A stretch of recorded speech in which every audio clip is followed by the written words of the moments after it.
ሰላም ጤና ይስጥልን ውድ አድማጮቻችን አውቶ አዲስ የአውቶሞቲቭ ፕሮግራማችን ከአዋሽ ኤፍኤም 90.7 ፕሮግራም ተጀምሯል። ይህ የአውቶ አዲስ ፕሮግራማችን በዋናነት በአውቶሞቲቭ ኢንዱስትሪው ባሉ ችግሮችና የመፍትሄ አቅጣጫዎች ላይ የምንወያይበት ፕሮግራማችን ሲሆን ከዚህ በፊት ለ24 ሳምንታት የምዕራፍ አንድ ፕሮግራማችንን ስናካሄድ ነበር። አሁን ደግሞ በአዲሱ አመት በ2014 ማለት ነው ሁለተኛው ምዕራፍ የምንቀጥል ይሆናል።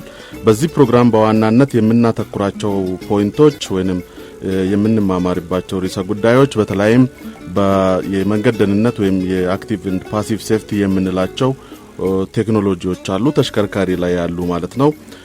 ከዚህም በተጨማሪ የመንገድ አጠቃቀምና የመንገድ ኢንፍራስትራክቸር ከትራፊክ ደህንነት ጋር ምን አይነት ቁርኝት አለው የሚለውንም እናያለን። ከዚህ በተጨማሪ የጥገናን በተመለከተ በቀጥታ የስልክ መስመር ከአድማጮቻችን ጋር ለምነሱ ጥያቄዎችና ከአድማጮችም የሚመጡትን አስተያየቶች የምናስተናግድበት ፕሮግራም ይሆናል ማለት ነው። ከዚህ በተጨማሪ የተሽከርካሪ ቴክኖሎጂዎች በዋናነት ፎከስ አድርገው የተቀየሩት ዘመናዊ ቴክኖሎጂዎች የምንላቸው የከባቢ አየር ብክለትን የሚቀንሱ ቴክኖሎጂዎች አሉ የተለያዩ ማለት ነው። ወይንም አብዛኞቹ ተሽከርካሪዎች ላይ በአገራችንም ውስጥ ባሉ በተለይም ከፈረንጆቹ ከ2000 ዓመተ ምህረት ጀምሮ የተፈበረኩ ተሽከርካሪዎች እነዚህ ቴክኖሎጂዎች ያሏቸው በመሆናቸው እነዚህን በአግባቡ እንዴት መጠቀም እንችላለን የሚሉ ጉዳዮች ላይ የምናየውናል። በዚህ ዙሪያ ላይ ደግሞ ሰፋ ያሉ ፕሮግራሞችን የምናቀርብ ይሆናል። ከዚህ በተጨማሪ DIY ወይም do it self ማለት በቤቶ ሆነው ቀላል ጥገናዎችን እንዴት ማድረግ እንደሚችሉ በአንዳንድ ተሽከርካሪዎች ዙሪያ ወይንም በተለይም ፎከስ አድርገን ፓሰንጀር ቬሂክሎች ላይ ፎከስ አድርገን ጥቆማ የምናደርግ ይሆናል ማለት ነው። ከዚህ በተጨማሪ ደግሞ የተለያዩ አይነት የተሽከርካሪ የዘይትና የኩላንት ወይንም የኩላንትና ሉብሪካንት በተጨማሪም የነዳጅ አያያዝና አጠቃቀም እንዲሁም አይነቶችና የሚያመጧቸው ተጽዕኖች ከተሽከርካሪ ጋር የምናይ ይሆናል። ሃይብሪድ እና ኤሌክትሪክ ቬሂክሎች ዙሪያም እና ሌሎችንም ከማኔጅመንቱ ጋር በተያያዙ ባሉ ችግሮች በሰፊው የምንወያይ ይሆናል። በሁለት ክፍል አድርገን ክፍል 1 12 ሳምንቶች ይኖሩታል። ክፍል 2 ደግሞ 12 እንደዛው 24 ሰዓት ምዕራፍ 2 የምንቀጥል ይሆናል ማለት ነው። በዚህ ፕሮግራም ደግሞ አክቲቭሊ ፓርቲሲፔት እንድታደርጉ ከወዲሁ እየጋበዝን ዛሬ ደግሞ ከነዚህ ፕሮግራሞች ውስጥ በዋናነት ለዛሬ ያልነው የተሽከርካሪን አንድ ሰው መምረጥ ሲፈልግ ምን አይነት ነገሮች ላይ ነው ትኩረት ማድረግ ያለበት ወይንም የተሽከርካሪን ስፔሲፋይ የምናደርግባቸው መንገዶች ወይንም አንድን ተሽከርካሪ ስንመርጥ ምንድነው ማየት ያለብን የሚሉ ጉዳዮች ላይ ትኩረት አድርገን የምንወያይ ይሆናል ማለት ነው። በዚህና በተለይም በተሽከርካሪ ዙሪያ ማንኛውም አይነት ጥያቄዎች ካሏችሁ አስተያየት ካለም ጥገናን በተመለከተ ሊሆን ይችላል። የተሽከርካሪ ለመግዛት ስትፈልጉ ምን አይነት ቅድመ ሁኔታዎችን ማየት ይኖርብናል የሚሉና ሌሎችም ተያያዥነት ያላቸው ጉዳዮች ካሏችሁ በስቱዲዮ የስልክ መስመራችን 0115 54 33 16 ወይንም 0115 54 33 19 ብደውሉልን የምናስተናግዳችሁ ይሆናል። በተጨማሪም በአጭር የጽሁፍ መልእክት 6804 መልእክታችሁን እንድታደርሱን ትችላላችሁ። የዛሬውን ፕሮግራም ቴክኒኩን በመምራት ከአብርሃም ጋር ሆነን እኔም ታጠቅመሙ አብረናችሁ የምንቆይ ይሆናል። እንድትከታተሉን በአክብሮት እንጋብዛለን። አንድን ተሽከርካሪ ስፔሲፋይ ስናደርግ ወይንም ለመምረጥ ስንፈልግ ለግዢም ሊሆን ይችላል። በዋናነት ለግዢ ነው ኦፍ ኮርስ። ሌላ ደግሞ ተሽከርካሪን አንዱን ተሽከርካሪ ከሌላው ተሽከርካሪ ለማነጻጸር ስንፈልግ በዋናነት ትኩረት አድርገን የምናያቸው መስፈርቶች ይኖራሉ። ነገር ግን እንደ ለግዢ ሲሆን በዋናነት የተሽከርካሪውን ካታጎሪ ወይንም ማነጻጸር ወይንም ክላሶቹን ከመለየታችን በፊት ብዙ ሰው የሚያያቸው ነገሮች አሉ። በተለምዶ የሚባለው የውጫዊ ገጽታው የተሽከርካሪ ብዙ ጊዜ ሰውን አትራክት የሚያደርግ ነገር ነው ወይንም አቋሙ ተብሎ ይገለጻል።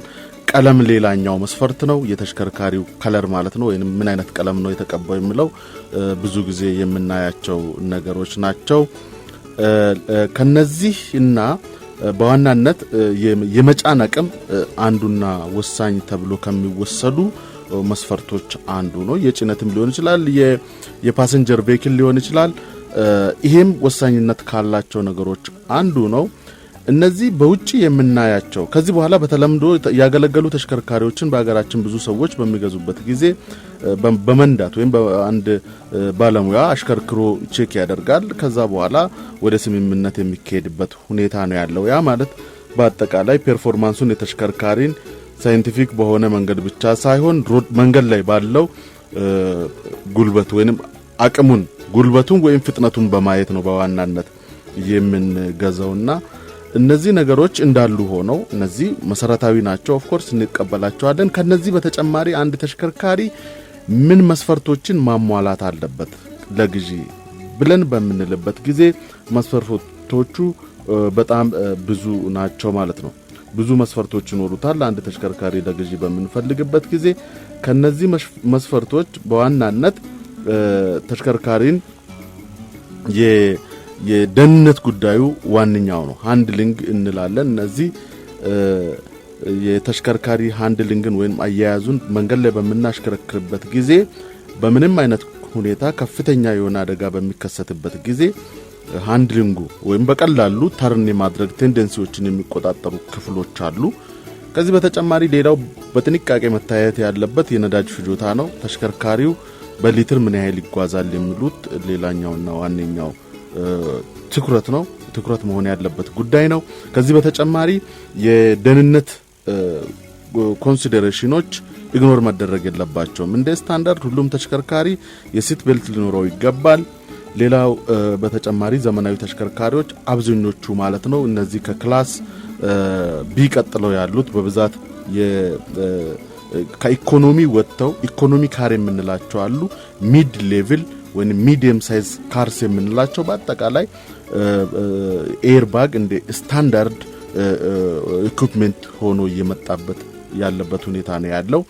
ምቾት ኦፕሽናል ነው። የምቾት የኮምፎርት ኮንዲሽን እንደየ ባለቤቱ አቅም ይወስናል። ወይንም ለግዠሪ ወደ ሆኑ ተሽከርካሪዎች ትልቅ ትኩረት የሚሰጠው ለምቾትና ለነዚህ ለኢንተርቴይንመንት የሚባሉት ዳሽቦርድ ያሉ የዲስፕሌይ ሲስተሞች እነዚህ ሌላ ደግሞ እነዚህ ናቪጌሽን ሲስተም የምንላቸው የተለያዩ ኢንተርቴይንመንት ኢንፎቴይንመንት ይባላል ባጭሩ። እነዚህ ኢንፎቴይንመንቶችና እነዚህ ኮምፎርት ሲስተሞች በምንወስድበት ጊዜ ወይንም የተሽከርካሪው የውስጡ የአካል ስፋት ወደ ለግዠሪ ቬሂክልስና የኢኮኖሚ አቅሙ የአንድ ሰው የኢኮኖሚ አቅሙ ከፍ ያለ በሚሄድበት ጊዜ የሚገዛቸው ተሽከርካሪ አይነቶች ይሆናሉ ማለት ነው። ከዛ ባለፈ ግን ማንኛውም አይነት ተሽከርካሪ ለግዠሪም ይሁን ኢኮኖሚም ይሁን ስሞል ቬሂክልም ይሁን ሚድ ሳይዝ ይሁን ላርጅ ካር የምንላቸው እነዚህ በአጠቃላይ የሴፍቲ ጉዳይ ግን ቶሎሬት የሚደረግ አይደለም። ሁሉም ተሽከርካሪ ሲት ቤልት ሊኖረው ይገባል። ሁሉም ተሽከርካሪ አስማቻስ ፖሲብል ከቅርብ ጊዜ እየተፈበረኩ ያሉት በጣም ስፒዳቸው ከ80 በላይ የሚሄዱ ከሆነ ኤርባግ ያስፈልጋቸዋል ዴፊኒትሊ። ስለዚህ በአጠቃላይ የቅርብ ጊዜ ተሽከርካሪዎች እነዚህን የሚያሟሉ መሆን አለባቸው ማለት ነው። ከዚህ በተጨማሪ የሴፍቲ ሲስተም ላይ አንዳንዶቹ ተሽከርካሪዎች አሁንም በአገራችን ውስጥ ያሉት በሁለቱም አይነት ይመጣሉ። ኤቢኤስ ያላቸው አሉ፣ ኤቢኤስ የሌላቸው ይኖራሉ። አውቶማቲክ ይሆናሉ፣ ማኑዋል የሚሆኑ አሉ። ኦፍ ኮርስ ማኑዋልና አውቶማቲክ ኢሹ አይደለም። በተወሰነ መጠን የነዳጅ ፍጆታን የመቀነስና የመጨመር ቴንደንሲ ያላቸው አውቶማቲኮች የነዳጅ ፍጆታን ይቀንሳሉ። ኦብቪየስ ነው። የማኑዋሎች ማርሽ ስንቀያየር ጁሪ ስንጠብቅ ፍሪሶን ስንረግጥና በየመካከሉ ጣልቃ ነዳጅ የሚባለው እነዚህ ፔዳል በምንረግጥበት በተለያዩ ኮንዲሽኖች ምን ሊከሰት ይችላል? የነዳጅ ፍጆታ ሊጨምር ይችላል። አውቶማቲኮቹ ግን ኦብቪየስሊ ራሳቸው የተሽከርካሪውን ፍጥነት ኮንሲደር በማድረግ በቀላሉ ራሳቸው ማርሽ ከፍና ዝቅ ስለሚያደርጉ የተሽከርካሪ የነዳጅ ፍጆታ መጠንን ይቀንሳሉ። የድራይቨር ኮምፎርትን የድራይቨር ፋቲግንም ይቀንሳሉ። ሌላው የአውቶማቲክ ትራንስሚሽኖች በነገራችን ላይ በሰፊው ለብቻ የምናወራ ሆኖ የአውቶማቲክ ትራንስሚሽን ያላቸው ተሽከርካሪዎች በዋናነት ምን አላቸው? የአሽከርካሪውን ድካም ይቀንሳሉ። ሌላ ደግሞ ቀላል ናቸው ለማሽከርከር። ምን አለ አንድ አሽከርካሪ ስኪሉ ፐርፌክት ነው ሊባል የሚችለው ማኑዋል ሲያሽከረክር ነው። ማለት አውቶማቲክ ብቻ የሚያሽከረክር አሽከርካሪ ማኑዋል ማሽከርከር አይችልም። እንደ ሎንግ ራን አይታወቅም ሙሉ በሙሉ እነዚህ ማኑዋሎች ወደ አውቶማቲክ ሊቀየሩ ይችላሉ። ግን አንድ ዲስአድቫንቴጅ አለው።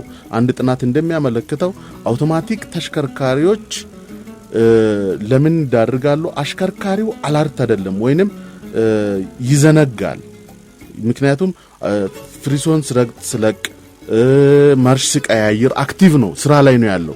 ያኛው ግን መሪ ይዟል፣ አንዴ ፔዳል ላይ ከረገጠ በተለይ ሃይዌይ ላይ በምትሄዱበት ጊዜ ኤክስፕሬስ ዌይ ወይንም ምንም አይነት የትራፊክ ኮንጀንሽን በሌለበት መንገድ ላይ በሚነዳበት ጊዜ እነዚህ አውቶማቲክ ትራንስሚሽን ብቻ የሆኑ ተሽከርካሪዎች ለአደጋ የሚያጋልጡበት ሁኔታ አለ። ለምንድነው?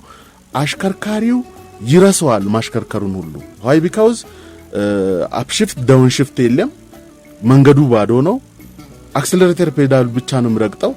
በአግባቡ የጌጁን በአግባቡ የማይቆጣጠር ሲሆን ረጅም በመንገድ በሚሆንበት ጊዜ አላርት አይሆንም ወይንም ቶሎ በፍጥነት ምላሽ የመስጠት ቴንደንሲ ስለማይኖረው በዛ ዙሪያ ላይም ጥንቃቄ ማድረግ ያስፈልጋል ማለት ነው። አውቶማቲክ ሌሎቹ ግን ሴሚ አውቶማቲክ የሚባሉ አሉ። እነሱ ሞሮፍ ደግሞ የተሻሉ ናቸው። ምክንያቱም አንዳንድ ጊዜ አስቸጋሪ የሆኑ መንገዶች ላይ ወደ ማኑዋል ቀይረን ማሽከርከር የምንችልባቸው ሁኔታዎች አሉ ማለት ነው። ስለዚህ በአጠቃላይ በዋናነት አንድን ተሽከርካሪ በምንመርጥበት ጊዜ አሁን ያልኳችሁ ዋና መስፈርቶች የግድ ናቸው ማለት ነው። እነዚህን ነገሮች ኮንሲደር ካደረግን በኋላ የተሽከርካሪውን ክላስ ነው የምንወስነው። እኛ አሁን በዛሬው ፕሮግራማችን ትኩረት አድርገን የምናየው የፓሰንጀር ቬሂክሎች ፓሰንጀር ቬሂክል የሚባሉት እነዚህ ከ1 እስከ 8 አንዳንድ እንትኖች አንዳንድ ተቋማት እስከ 9 ይላሉ። ነገር ግን ከ1 እስከ 8 አሽከርካሪን ፓሰንጀሮችን ወይም ተሳፋሪዎችን የሚይዙ ተሽከርካሪዎች በአጠቃላይ ፓሰንጀር ቬሂክልስ ይባላሉ። ያ ማለት ሚዲየም ሳይዝ የሆኑ ወይም አነስተኛው ሚኒባስ ድረስ ያሉ ማለት ነው። ወይም ቫን ታይፕ የሚባሉ ተሽከርካሪዎች ድረስ ወይንም እነዚህ በአጠቃላይ ኤስዩቪ የሚባሉት ፒክአፖችም ጭምር እነዚህ በአጠቃላይ ፓሰንጀር ቬሂክል ይባላሉ። ብዙ ጊዜ 1 up to 8 የሚሉ ካታጎሪዎች አሽከርካሪውን ሳይጨምሩ ነው። አሽከርካሪው ሲጨመር ግን ከ1 እስከ 9 ሰው የመጫን አቅም ያላቸው ተሽከርካሪዎች በአጠቃላይ የትኛው ካታጎሪ ውስጥ ነው የሚገቡት? ፓሰንጀር ናቸው። እነሱ ላይ ነው ፎከስ አድርገን የምንነጋገረው። ሌሎቹ ኮሜርሻል ቬሂክሎች ናቸው የሚባሉት። እነዚህ ኮሜርሻል ቬሂክሎች ለጭነት የሚያገለግሉ ወይም ለተለያዩ እንደ ባስ ያሉ ተሽከርካሪዎች ሌላ ካታጎሪ ያላቸው።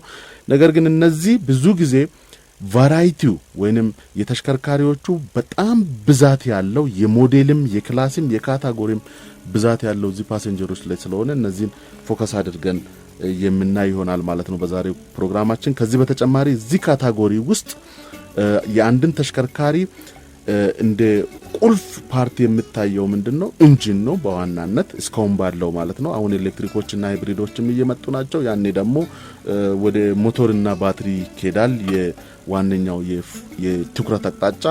አሁን ባሉ ተሽከርካሪዎች ግን ትልቅ ትኩረት ተደርጎ በዋናነት ከሻንሲ ቀጥሎ ሞተር ነው። ከሞተር ቀጥሎ ካምቢዮ ዲፈረንሻል እያለ ነው የመኪና ክፍል ላይ ትልቅ ትኩረት የሚሰጠውና ሞተርን በቀጥለን በሰፊው የምናይ ይሆናል ማለት ነው። ስለዚህ እነዚህ ካታጎሪዎች ላይ ስናይ ብዙ ጊዜ ተሽከርካሪ ስንመርጥ ሙሉ የተሽከርካሪውን ክብደት ማየት ጥሩ ነው። ጭኖ ካርብ ዌይት ይባላል። ካርብ ዌይት ማለት የተሽከርካሪው ካርብ ማኑዋል ስፔሲፊኬሽኑ ላይ ኦነርስ ማኑዋል ላይ ተሽከርካሪ ስትገዙ ይሄንን ይሰጧቸዋል። ማኑዋሉ ላይ ካርብ ዌይት የሚላል። ካርብ ዌይት ማለት የተሽከርካሪው ነጠላ ክብደት ወይም ቴር ዌይት ማለት ነው። ምን ጨምሮ አንዳንድ ጊዜ አሽከርካሪውን ብቻ ጨምሮ ማለት ነው። ሌላ የሙሉ ነዳጅ ሆኖ ምንም አይነት ተጨማሪ ሰው ሳይጭን እንደ ማለት ነው። ስለዚህ ካርብ ዌይት የሚባለው ለምሳሌ 50 ሊትር የሚይዝ ተሽከርካሪ ሰውነ 50 ሊትሩን ፉል አድርጎ ከዛ በተጨማሪ ደግሞ አንድ አሽከርካሪ ይዞ ያ ካርብ ዌይት ይባላል። ግሮስ ዌይት ከተባለ ግን እስከነ የመጫን አቅሙ ነው። የመጫን አቅም በዓለም አቀፍ ደረጃ በኢትዮጵያ እስከ ከ70 እስከ 75 እስከ 100 ኬጂ ነው የመጫን ያንዱ ማለት ነው። ስለዚህ 4 ሰው ይጭናል ከተባለ ማክሲመም 400 ኪሎ ግራም ይደመራል ማለት ነው። ሚኒመም ደግሞ 75 ሬንጁ። ሌሎች ሀገሮች ደግሞ እስከ 90 ኪሎ ግራም ቶለራንስ ይዛሉ። ፔይሎድ ይባላል። ፔይሎድ ማለት የመጫነቅም ስንል አንድ ተሽከርካሪ ምክንያቱም ፓሴንጀር ካር ስንል ደግሞ በዋናነት ለዕቃ ሳይሆን የሚፈበረከው ተሳፋሪዎችን ጭኖ ለመሄድ ስለሆነ ማክሲመም ላጌጅ አንድ አሽከርካሪ አንድ ተሳፋሪ ሊይዝ የሚገባው እንደ ስታንዳርድ ከ25 ኪሎ ግራም በላይ ሊይዝ አይገባም ማለት ነው። ስለዚህ ከራሱ ጋር ጭምር ማክሲመም ቢደርስ 100 ኪሎ ግራም ይሆናል ማለት ነው። ፔይሎድ ምንለው ያችን ኮንሲደር አድርገን ነው። ስለዚህ 4 ሰው ይጭናል ከተባለ አንድ ተሽከርካሪ 4ን በ100 አባዝተን 200 ኪሎ ግራም ይጭናል የሚለውን ኮንሲደር አድርገን የተሽከርካሪው ጠቅላላ ክብደት ስንት እንደሆነ ማወቅ እንችላለን ማለት ነው ከስፔሲፊኬሽኑ በተጨማሪ። ብዙ ጊዜ ግን ማኑዋል ላይ የሚያስቀምጡት ምኑን ነው? ካርቢዌቱን ነው። ካርቢዌት ማለት ቅድም እንደነገርኳችሁ የአሽከርካሪውን ሲደመር የተሽከርካሪውን ሙሉ ክብደት ሳይጭን ማለት ነው። ነገር ግን ነዳጅ ፉል አድርጎ ምክንያቱም የነዳጅ ክብደት ራሱ ቀላል ስለማይሆን አንድ 50 ሊትር ነዳጅ ምናልባትም ወደ 40 ምናምን ኪሎ ግራም ሊከብድ ይችላል ከውሃ ያነሰ ክብደት ስለሚኖረው ወደ 800 ኬጂ ወይንም ግራም ፐር ሴንቲሜትር ኪዩብ ስለሆነ ዴንሲቲው ትንሽ ይቀንሳል ክብደቱ የነዳጅ። ስለዚህ በዛ ክብደት አባስተም ማወቅ እንችላለን ማለት ነው። ከዚህ በተጨማሪ ተሽከርካሪ በምንገዛበት ጊዜ የመጀመሪያ ኮንሲደር ማድረግ ያለብን ከዚህ ቀጥሎ ከማሱ ቀጥለን ኮንሲደር ማድረግ ያለብን በነገራችን ላይ ኦቨርኦል ዳይሜንሽኑን ነው። ኦቨርኦል ዳይሜንሽን ስንል ምንድነው? ኦቨርኦል ዳይሜንሽን ስንል የተሽከርካሪው ርዝመት ከባምፐር ከፊተኛው ባምፐር እስከ መጨረሻው ባምፐር ማለት ነው የፊት ስለዚህ ከባምፐር እስከ ባምፐር ያለውን ዲስታንስ ቼክ አድርገን ሌንግዙ ምን ያህል ነው ሌንግዙ ወይንም ርዝመቱ ዊድዙ ወይንም ወርዱ እና ቁመቱ ባላንስድ መሆን አለበት። ከሚፈለገው በላይ መሆን የለበትም፣ በጣምም አጭር መሆን የለበትም። ስለዚህ በዚህ በኤክስተርናል ዳይሜንሽን አማካይነት ብዙ ጊዜ በአገራችንም ውስጥ ያሉ ተሽከርካሪዎች ስማቸውን እነዚህ ሲዳን ካሮችን በብዛት ሲያሚያቸውን የተለያየ ስም ሰተን እናያቸዋለን።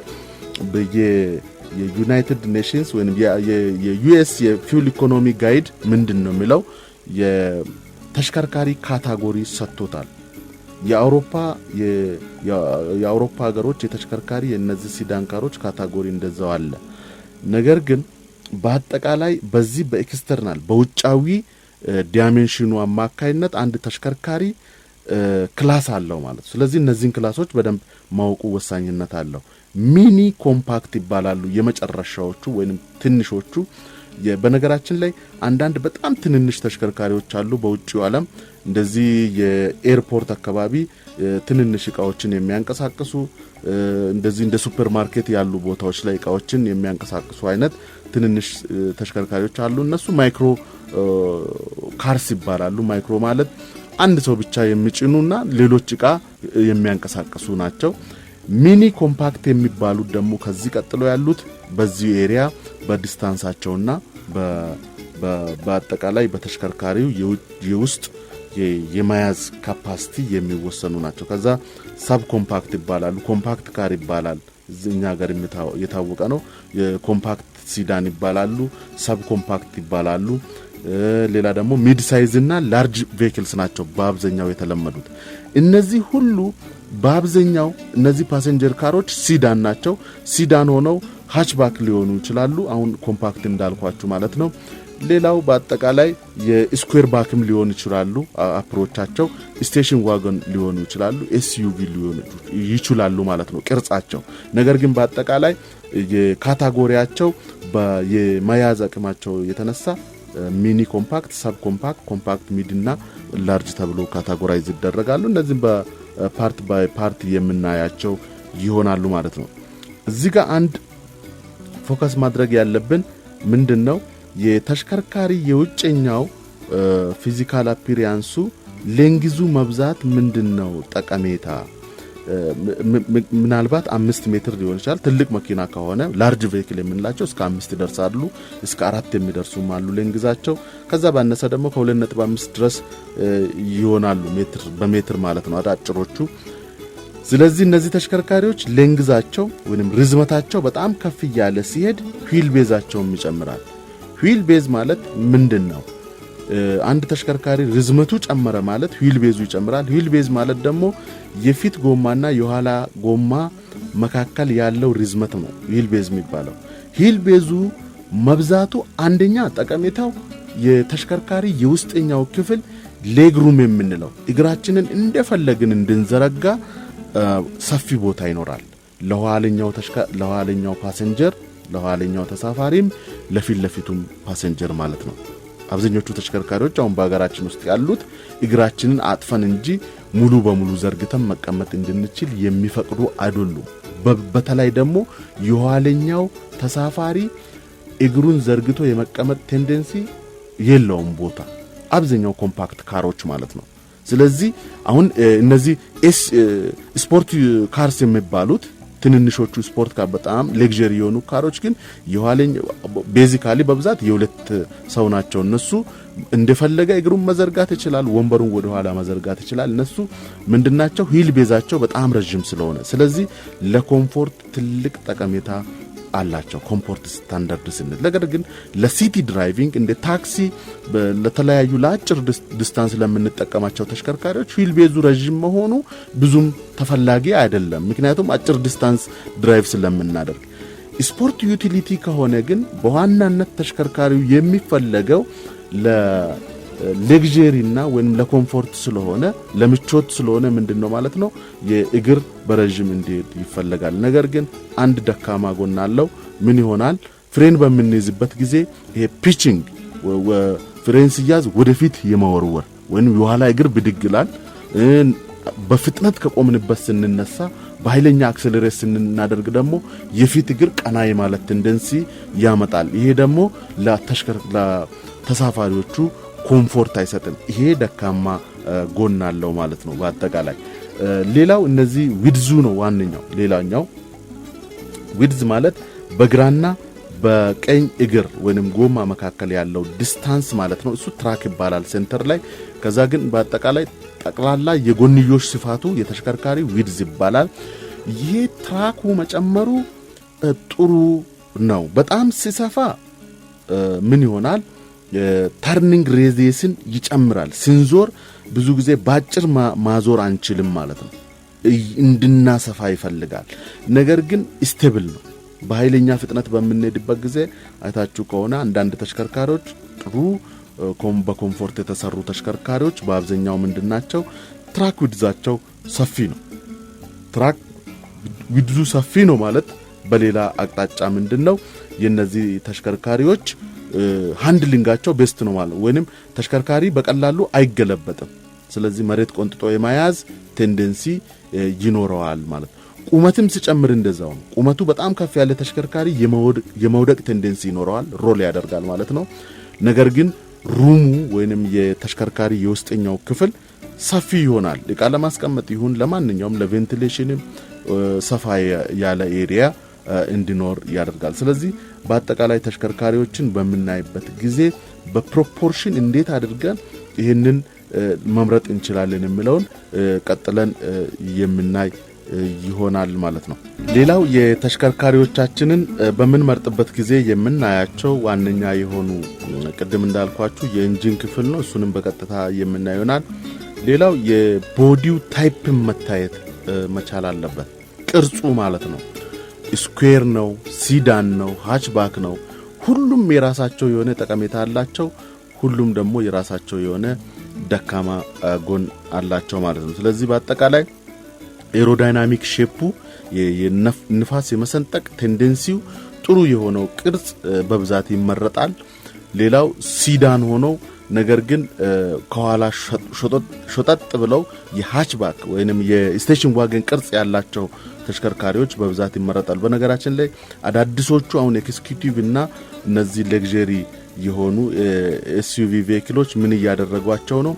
የኋለኛውን የሲዳን ቅርጽ ከኋላ ያለውን የፓሰንጀር የላጌጅ ኮምፓርትመንቱን በቀጥታ ወደ ካርቭድ አድርገው በኢሊፕስ መልክ አድርገው ወደ ታች ያወርዱታል እንጂ የኋላ መስታወት እንደዚህ በአንግል ተቆርጦ የሚሄደውን ቅርጽ ወይንም ከፊት ለፊት እንደ ዊንድ ሺልድ በአንግል የሚሆነው ቀርቶ በካርቭ እስከ መጨረሻ እየወሰዱት ቅርጹን ያስተካከሉት መተዋል ማለት ነው። ይሄም በዋናነት የተፈለገበት ምክንያት ኤሮዳይናሚክ ቅርጹን ባላንስ ለማድረግ ከማሰብ የመጣ ነው ማለት ነው።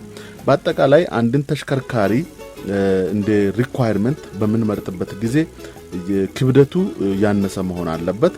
ሌላ ደግሞ የተሽከርካሪው የሞተር ጉልበት በቂ መሆኑን ማረጋገጥ አለብን። በቂ መሆኑን እንዴት ነው የምናረጋግጠው ለምለው የተሽከርካሪው ጉልበትና ክብደቱ ባላንስድ መሆን አለበት። ፓወሩን ወይንም ሆርስ ፓወሩን ለክብደቱ ስናካፍል በኪሎዋት ማለት ነው ለክብደቱ ስናካፍል ሬንጅ አላቸው 50 ስፔሲፊክ ፓወር ይባላል። ይሄ 50 40 ሬንጅ አላቸው እንደየታይፖቻቸው በዛ ሬንጅ ሲሆን ጥሩ ይሆናል። ምክንያቱም ተሽከርካሪ ክብደቱ ሲጨምር ጉልበት ፓወር መጨመር እንዳለበት ይጠበቃል፣ ግልጽ ነው። ነገር ግን በጣም እያበዛን ስንሄድ ግን ከምንፈልገው በላይ ጉልበት ያመነጫል፣ ዝም ብሎ ነዳጅ ያባክናል ማለት ነው።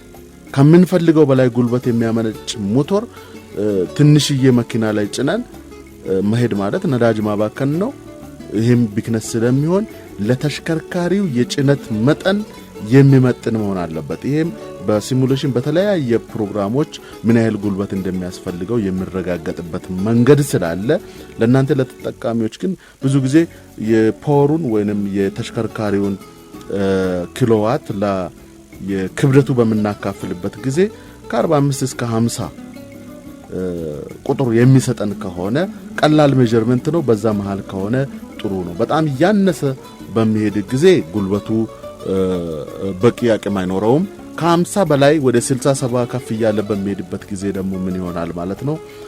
አላስፈላጊ ጉልበት እየባከነ ነው ማለት ነው። ስለዚህ ብዙ ጊዜ ተሽከርካሪዎቻችንን በዚህ ሬንጅ አድርገን ብንጠቀም ጥሩ ይሆናል ማለት ነው። ሌላው የተሽከርካሪ ማይልስ ፐር ጋለን ወይንም የሚፈጀው የነዳጅ መጠን በኪሎ ሜትር ሊትር ፐር ኪሎ ሜትር ሊቀመጥ ይችላል። በአንድ ሊትር ስንት ኪሎ ሜትር ሊሄድ ይችላል? የአሜሪካ ሜዠርመንት ደግሞ ማይልስ ፐር ጋለን ነው። በአንድ ጋሎን ምን ያህል ማይል ይሄዳል ነው። በአብዛኛው በአገራችን የተለመደው በሊትር ስንት ኪሎ ሜትር ይሄዳል የሚለው ነው። ስለዚህ ያንን በስፔሲፊክ ቤዚካሊ ብዙ ጊዜ ተሽከርካሪው ላይ ያስቀምጣሉ፣ ተሽከርካሪው ላይ ይቀመጣል። አንዳንድ ጊዜ ስፔሲፊኬሽኑ ላይ ማኑዋሉ ላይ የተቀመጠው ቁጥርና ተሽከርካሪው በትክክል የሚሰጠው ወይንም የኮንሱም የሚያደርገው የነዳጅ መጠን ላይመጣጠን ይችላል። ስለዚህ ይሄንንም በቀላሉ ቼክ ማድረግ ትችላላችሁ። ቀላል ዘዴ ዘመናዊ ተሽከርካሪዎች ላይ ትሪፕ ሜትር ምንላታለች። እሷን ኦዶሜትር ጋር ያለችዋ እሷን ሴት እናደርግና 00 እናደርጋለን። ከዛ ተሽከርካሪውን ፉል እናደርጋለን። ፉል ካደረግን በኋላ ሙሉ ሆኗል። ሙሉ ከሆነ በኋላ ሴት አድርገን 00 ላይ ትመጣለች። ሴት ስናደርግ በነገራችን ላይ ጌጅ ለምን አለ? ኦዶሜትር አለ፣ የተሽከርካሪውን ፍጥነት የሚያሳየን። ከዛ ስር ዘመናዊዎቹ ላይ በዲጂታል ሊሆን ይችላል። የበፊቶቹ ላይ ደግሞ የድሮ እንደ የማብራት ቆጣሪ የሚዞር የተሽከርካሪውን ፍጥነት የሚያሳይ ቁጥር አለ። ያንን አናካውም። እሱ ሁሌም ኮንስታንትሊ ነው የሚቀመጠው። 150 ሺህ 200 ሊል ይችላል። ከሱ ስር በተን አለ፣ ጫን ሪሴት ማድረጊያ ማለት ነው። እንደየተሽከርካሪው ታይፑ ሊለያይ ይችላል። እሱን ሪሴት ስናደርግ 000 ይመጣል። ያን 00 የመጣውን ተሽከርካሪያችንን ማሽከርከር ስንጀምር መቁጠር ይጀምራል ማለት ነው ኪሎ ሜትሩ። ስለዚህ ነዳጅ ፉል አድርገን ያችን 0 አድርገን እነዳለን። ከነዳም በኋላ የተወሰነ ዲስታንስ ወይንም የፈለግነውን ያህል ከነዳም በኋላ ከ10 ኪሎ ሜትር በላይ ብንነዳ ይመረጣል። ከዛ በኋላ እንመጣና ማዲያ ላይ ስንመጣ ቀላል ዘዴ ነው። ማዲያ ላይ መተን ነዳጃችንን እንሞላለን። ስንሞላ ስንት ሊትር ፉል እናደርጋለን መልሰን ማለት ነው። ፉል ስናደርግ ስንት ሊትር እንደተጠቀመን ከማሽኑ ላይ እንወስዳለን። ከማዲያው ማሽን ላይ ያንን ማሽን ቁጥር እንወስድና የሄድንበት ኪሎ ሜትር አለ። ለዛ ስናካፍል ያቺ የጎደለችው ማለት አሁን የሄድነውን ያህል ነው የለካው ስለዚህ ያችን ካልኩሌት አድርገን በስንት ኪሎ ሜትር በሊትር ስንት ኪሎ ሜትር እንደሄድን በቀላሉ ማወቅ እንችላለን ማለት ነው ይሄ ቀላሉ ዘዴ ነው ሌላው በተለያዩ አይነት ዘዴዎች አንዳንድ ዘመናዊ ተሽከርካሪዎች ላይ ዲስፕሌይ የሚያደርጋል በጣም ዘመናዊዎቹ ላይ ምን ያህል ነዳጅ እንደቀራ ምን ያህል እስካሁን እንደተጠቀምን ሁሉ ኢንፎርም ያደርግልናል ሌላ ደግሞ በሊትር ምን ያህል እየሄድን እንደሆነ ኢንፎርም የሚያደርጉ ዘመናዊ ዘዴዎች አሉ እነዚህ ከሌሏቸውም ደግሞ ኦልድስት ቨርሽኖች ላይ ጌጁ የሚሰራልን ከሆነ በዚህ ማወቅ እንችላለን ማለት ነው ይሄንን በነገራችን ላይ የፊውል ኢኮኖሚ ዋንኛውና ክሪቲካል ኮንሰርን ነው ሁለቱ ግን አብሮ አይሄዱ ጥሩ ጉልበት የሚኖር መኪና ሁሌ ነዳጅ ይበላል ኦብቪየስ ነው ነዳጅ ይበላል ስንል ለዛ የምንፈልገውን ጉልበት ለማመንጨት የግድ የነዳጅ ፍጆታው ይጨምራል ካልሆነ ያንን እንድናገኝ አንችልም ነገር ግን በትንሽ የነዳጅ ፍጆታ ብዙ ሳይበላ ጥሩ ጉልበት የሚያመነጭ መኪና ሲሆን ደግሞ በጣም የተሻለ ይሆናል ለዚህም ጥሩ ምሳሌ የሚሆነው ዘመናዊ ተሽከርካሪዎች ከዚህ በፊትም ኢንፎርም አድርጌያለሁ ናፍጣዎቹ ላይ ኮማን ሬል ዲዝል ኢንጀክሽን ሲስተም የሚባሉት አሁን እየመጡ ያሉት ያው ቆይተዋል ከመጡም እነዚህ ጥሩ የሚባሉ ናቸው ማለት ነው የነዳጅ ፍጆታቸው አሁን ደግሞ ከቅርብ ጊዜ ወዲህ ጋዞሊን ኢንጀክሽኖች ወደ GDI የሚባል ሲስተም ይዘው መጥተዋል GDI ማለት ጋዞሊን ዳይሬክት ኢንጀክሽን ማለት ነው ጋዞሊን ዳይሬክት ኢንጀክሽን የሚባሉ ተሽከርካሪዎች ወይንም ኢንጂን የተገጠመላቸው ተሽከርካሪዎች ማለት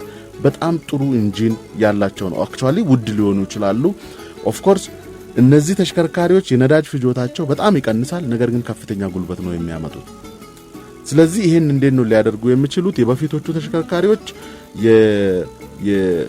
የነዳጅ ግፊት ከ3 ባር አይበልጥም ነበር የቤንዚን ነዳጅ ግፊቱ በአብዛኛው እስከ 3 ባር ነበር አሁን ግን እነዚህ ተሽከርካሪዎች እስከ 70 ባር ከፍተኛ ግፊት አላቸው በቀጥታ ኮምበስሽን ቻምበር ውስጥ ወይንም ሲሊንደር ውስጥ ነው ነዳጅ ኢንጀክት የሚያደርጉት የበፊቶቹ ኢንጀክሽኖች ምንድነው የሚያደርጉት ኢንቴክ ማኒፎልድ ላይ ነው ወይንም የቫልቮላ የኢንቴክ ቫልቭ ሲከፈት ነዳጅ ኢንጀክት ያደርጋሉ ወይንም ነዳጅ ይረጫሉ ማለት ነው እነዚህ ግን በቀጥታ ኮምበስሽን ቻምበር ወይንም የመቀጣጣያ ቦታ ውስጥ ኮምፕሬሽን ስትሮክ ከመጀመሩ ቀደም ብለው ነው ኢንጀክት የሚያደርጉ ስለዚህ ፕሪሳይስ የሆነ ነው በከፍተኛ ግፊት ኢንጀክት ስለሚያደርጉ እነዚህ ጥሩ ፊውል ኢኮኖሚ ያላቸው ተሽከርካሪዎች ናቸው የነዳጅ የብር ችግር ወይንም የኢኮኖሚ ችግር የሌለበት ሰው ከሆነ እንደዚህ አይነት ተሽከርካሪዎችን ቢገዛ ለግዠሪ ቬሂክሎችን ሲገዛ ይመረጣል ማለት ነው በነገራችን ላይ የነዳጅ ፍጆታ መቀነስ ማለት የኢኮኖሚ ጥያቄ ብቻ አይደለም ወይንም የገንዘብ እጦት ብቻ ሳይሆን የኢንቫይሮንመንታል ፖሊሽንም ይቀንሳል ነዳጅ በምን አንፃር ስንል ቢባል በትንሽ ነዳጅ ተሽከርካሪ መሄድ ቻለ ማለት የካርቦን ልቀትን ኢንዳይሬክትሊ እየቀነስን ነው ማለት ነው ስለዚህ እንደዚህ አይነት ተሽከርካሪዎችን መጠቀም ብትችሉ አቅም ያላችሁ ሰዎች ጥሩ ይሆናል ማለት ነው ምክንያቱም የኢኮኖሚ ጉዳይ ጥሩ መኪና ለሚገዛ ሰው የነዳጅ ፍጆታ ጉዳይ ኢሹ ባይሆንም ኢንቫይሮንመንታል ፖሊሽንን የከባቢ አየር ብክለትን ከመቀነስ አንፃር ኮንትሪቢዩት ለማድረግ እንደዚህ አይነት ተሽከርካሪዎችን ብንጠቀም ጠቀሜታ ይኖረዋል ማለት ነው ሌላው እዚህ ዙሪያ ላይ ኮንሲደር ማድረግ ያለብን የተሽከርካሪዎች ኢንቫይሮንመንታል ፖሊሽን ሬጉሌሽኖችን በየጊዜ ማየቱ ጥሩ ነው ምናልባትም ከዚህ በፊት ለማየት እንደሞከርነው በአገራችንም ቢሆን እንኳን የተሽከርካሪ የከባቢ አየር ብክለት ችግር እንደ ህግ ወጥቷል ካርቦን ሞኖክሳይድ HC NOx እነዚህ ቼክ መደረግ እንዳለባቸው ማኑዋሎቹ ላይ ተቀምጧል በአብዛኛው በአግባቡ ቼክ ባይደረግም ማለት እንደ ሎንግ ራን እነዚህ ነገሮች ሬጉሌሽኖቹ ህጎቹ መተግበር ሲጀምሩ ተሽከርካሪዎቻችን ከገበያ እንዳይወጡ የኢንቫይሮንመንታል ሬጉሌሽንን አፕሩቫል ያገኙ ተሽከርካሪዎችን ቢንገዛ ጥሩ ይሆናል ማለት ነው በብዛት በዓለም አቀፍ ደረጃ ያሉትን ተሽከርካሪዎች ኢንዴክስ የሚሰጥ ተቋም አለ ያ ማለት EPA ይባላል ኢንቫይሮንመንታል ፖሊሽን ኤጀንሲ አሜሪካ ውስጥ ያለ ተቋም ነው ኢንዴክስድ ነው ለምሳሌ ኢንተርኔት ውስጥ ገብተን EPA ኢንዴክስድ ቬሂክልስ in 2021 2020 የአመቱን ማለት ነው ኢንዴክስድ የሆኑ ተሽከርካሪዎች የትኞቹ ሞዴሎች ናቸው የየትኛው ኩባንያ ተሽከርካሪ ነው በየትኛው ነዳጅ የሚጠቀም ነው የሚለውንና የዛን ተሽከርካሪ ደግሞ እያንዳንዷን የበካይ ጭስ መጠን የነዳጅ ፍጆታ መጠን ክብደቱን በትክክል ኢቫሉዌት አድርጎ ያስቀምጣል አንዳንድ ጊዜ ሁለቱን አይተን ቼክ በመናደርግበት ጊዜ ኢፒኤ ኢንዴክስ ያደረገውና ማኑፋክቸረሮቹ ዌብሳይት የምናገኘው ዳታ እንደም ይለያያል በ5 በ10 በ100 አንዳንድ ነገሮቹ እስከ 100 ድረስ ልዩነት ሊኖር ይችላል ስለዚህ ምን ማለት ነው የነሱን ቼክ ያደርጉና ልዩነቱን ያስቀምጣሉ ስለዚህ በአጠቃላይ እነዚህ ኢንዴክስድ የሆኑ ተሽከርካሪዎችን ቢንገዛ ጥሩ ይሄ ማለት ውድ የሆኑ ተሽከርካሪዎችን ማለት አይደለም ማንኛውንም የህጉን ተከትለው የሚወጡ ገበያ ውስጥ ያሉ ተሽከርካሪዎችን ቼክ ያስደርጋሉ በተለይ እነዚህ አውሮፓ ውስጥ ያሉትም ተሽከርካሪዎች ኤዥያ ውስጥም ያሉት የጃፓን መኪናዎች በአብዛኛው ደነነ ቶዮታ ሃይንዳይ የተለያዩ ተሽከርካሪዎች እነዚህ ኢንዴክስድ ናቸው በብዛት ማለት ነው እስከነ ሞዴላቸው ሞዴሉም ደግሞ እስከነ ይሩ ምክንያቱም ጄኔሬሽኑ ስለምለያይ ፈርስት ጄኔሬሽን አለ ሁለት ይያለ ስለሚቀጥል ማለት ነው ስለዚህ አንድን ተሽከርካሪ ስንገዛ ይሄንንም ቼክ ብናደርግ ሌላው ወሳኝነት ያለው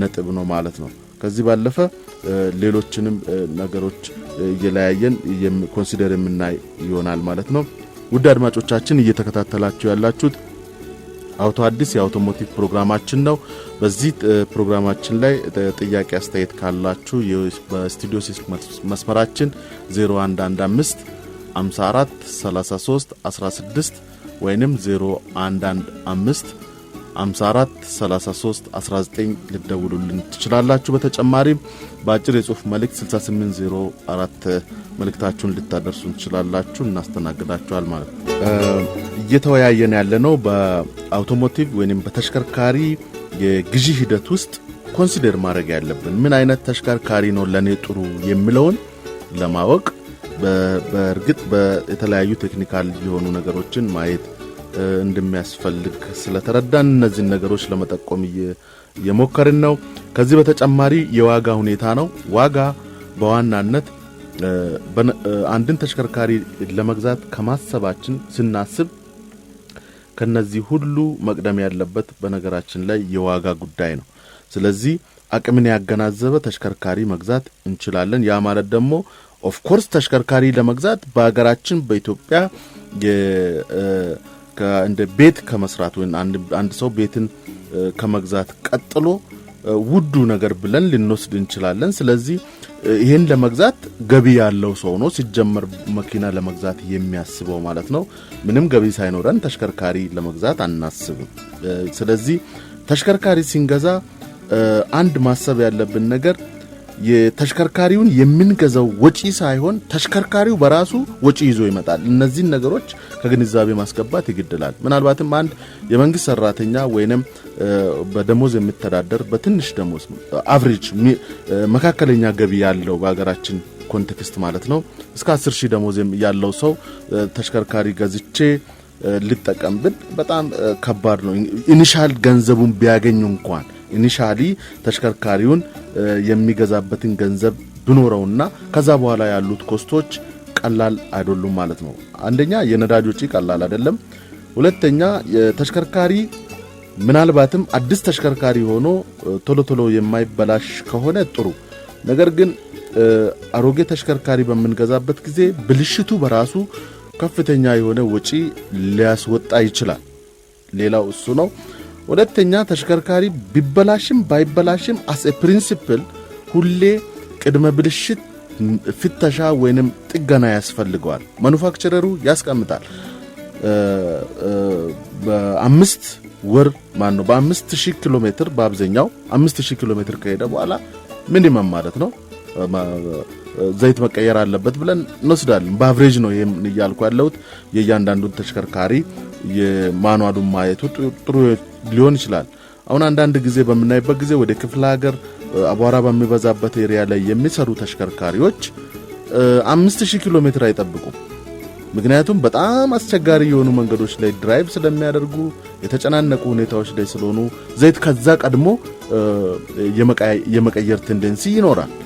ከዚህ በተጨማሪ የተሽከርካሪ ያልታሰበ ብልሽት ሊያጋጥመው ይችላል። ጎማ ያልቃል። ስለዚህ ኢኮኖሚያችንን ቀድመን ኮንሲደር ማድረግ ይኖርብናል።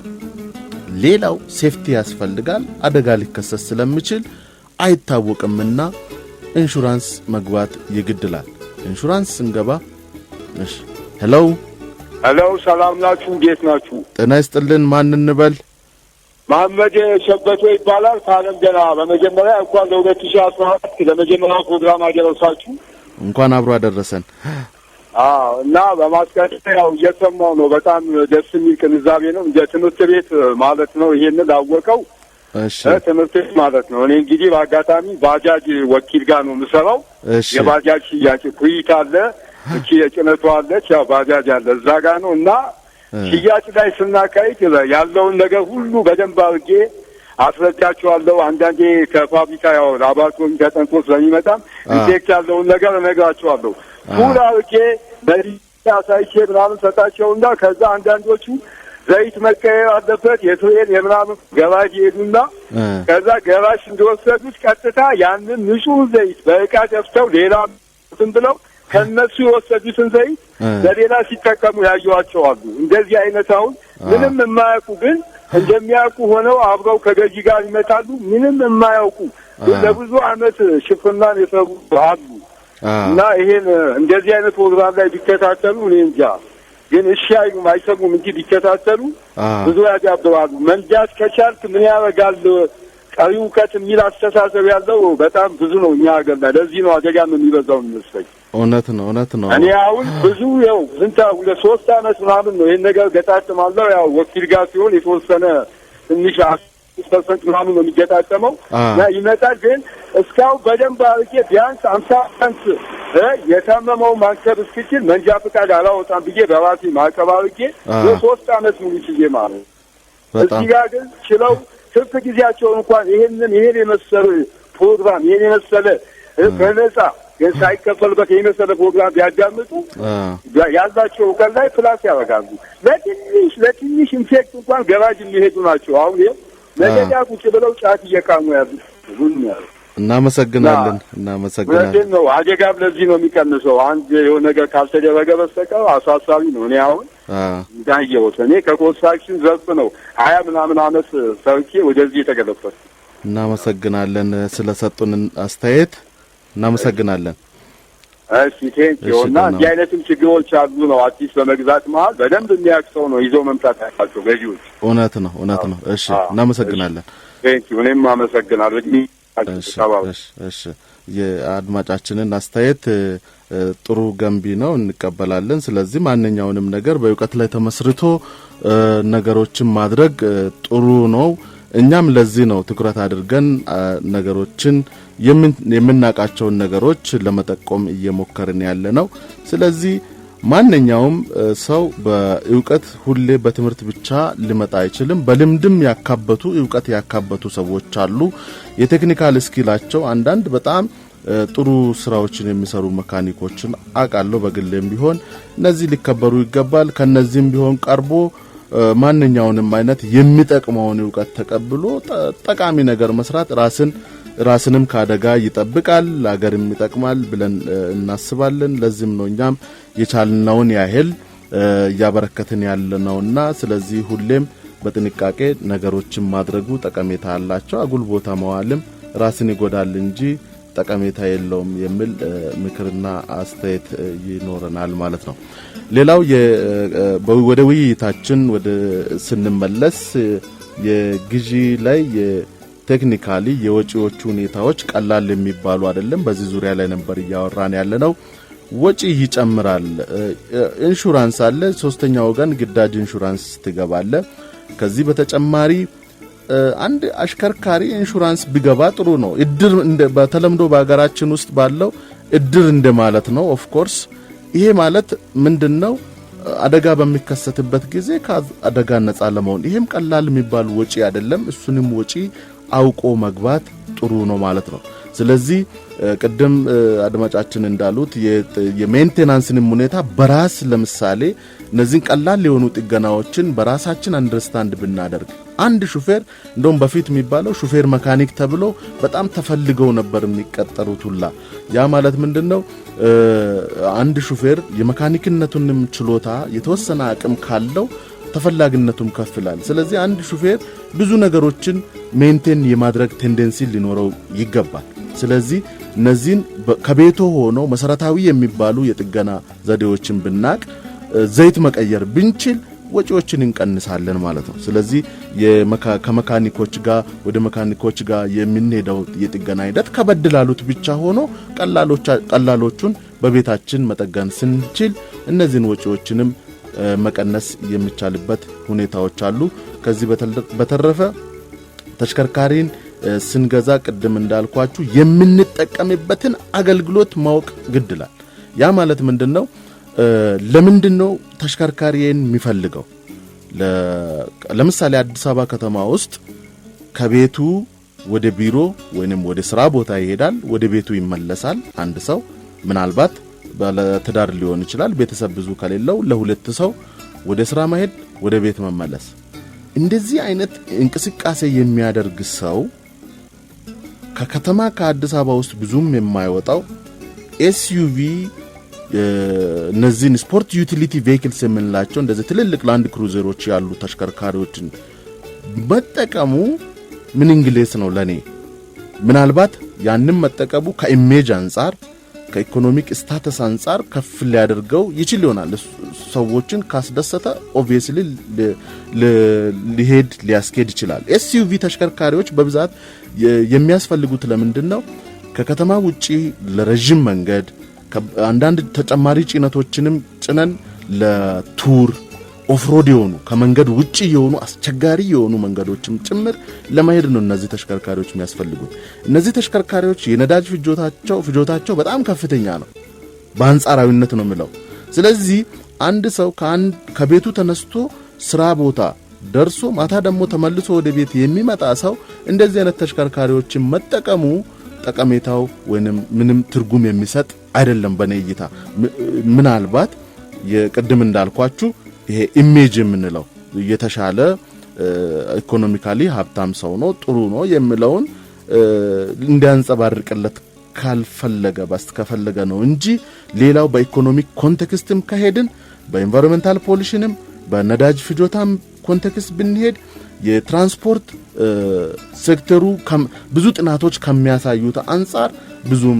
እንትን አይደለም ምክንያቱም እነዚህ ኤስዩቪ የሚባሉት ሃይ ስታተስ የሆኑ ተሽከርካሪዎች ምናልባት በጣም ታዋቂ የሆኑ ሰዎች ይይዛሉ ኦብቪየስሊ የታወቀ ነው ከፍተኛ የመንግስት ባለስልጣናት ሊይዙ ይችላሉ እንደዚህ በጣም ኃይለኛ የሆኑ ሪክሬሽን ቦታዎችም ሲኬድ እነዚህ ስፖርት ዩቲሊቲ ሆነው አነስ ያሉቱ ልንጠቀም እንችላለን ስለዚህ እንደዚህ አይነት ሰዎች እንደዚህ አይነት ከፍተኛ የሆኑ ተሽከርካሪዎች ለዛውም አንድ ቤት ውስጥ ብዙ ሰውም ሊይዝ ይችላል አንድ ቤት ውስጥ ብዙ ሰው እንደዚህ አይነት ተሽከርካሪዎችን ሊይዝ የሚችልበትም ቴንደንሲ ያለው በነገራችን ላይ በዚህ አጋጣሚ ኢንፎርም የሚያደርገው አቅም ያላችሁ ሰዎች ወይም ሀብታም የሆናችሁ ሰዎች ለልጆቻችሁ ተሽከርካሪ ስትገዙ በተለይ እንደዚህ አይነት ተሽከርካሪ ባትገዙ ይመረጣል why because እንደዚህ አይነት ተሽከርካሪ ልጅ አፍለኛ እድሜ ላይ በሚሆንበት ጊዜ ሁሌ በኃይለኛ ፍጥነት መሄድ ነው የሚፈልገው ኤክስፕሬስ ዌይ ውስጥ ገብቶ እንኳን የተሽከርካሪውን የመጨረሻውን አቅም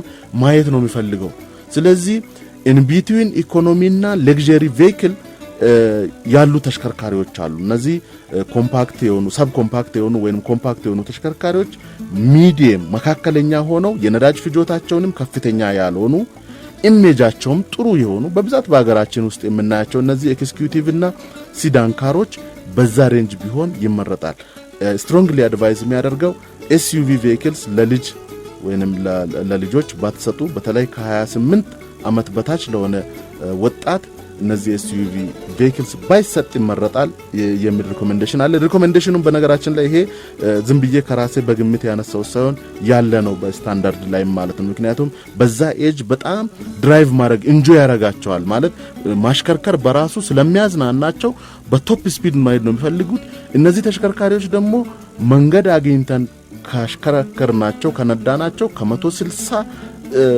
ኪሎ ሜትር ፐር ሃወር በላይ ሊሄዱ ይችላሉ ቶፕ ስፒዳቸው እስከዛ ነው ስለዚህ ይሄ ደግሞ ከፍተኛ አደጋ ነው ልክ እንደ ጥይት መተኮስ ማለት ነው ስለዚህ እንደዚህ አይነት ነገሮች ሊከሰቱ ስለሚችሉ በጥንቃቄ ማየቱና የተሽከርካሪውን አቅም ማየት ከምንጠቀምበት የአገልግሎት ሁኔታ ጋር አገናዝበን ተሽከርካሪዎችን መግዛት ይኖርብናል ማለት ነው ፋሚሊ የሆነ ሰው ፋሚሊ ያለው ሰው ኤስዩቪ ቢገዛም ይችላል ኤስዩቪ ሆኖ ግን ሎው ክላስ አላቸው እነዚህ ሃይ ፐርፎርማንስ ሳይሆን ከፍተኛ ጉልበት የሚፈልጉ ሳይሆኑ መካከለኛ ጉልበት ያላቸውን ተሽከርካሪዎች መግዛት ጠቀሜታ ይኖረዋል ማለት ነው ከዚህ ባለፈ ሌሎቹ ኢኮኖሚክ ቬሂክልስ አሉ ኢኮኖሚ ክላስ ምንላቸው አሉ ኢኮኖሚ ክላስ ማለት በጣም ውድ ካልሆኑ ማቴሪያል የተሰሩ ከፍተኛ ፐርፎርማንስ የሌላቸው የሴፍቲ ፊቸራቸው ወይንም እነዚህ የደህንነት መስፈርቶችንም በመጠኑ ብቻ ያሟሉ ሴፍቲ ብዙ ማነው ኮምፎርት ብዙም የሌላቸው ሆኖ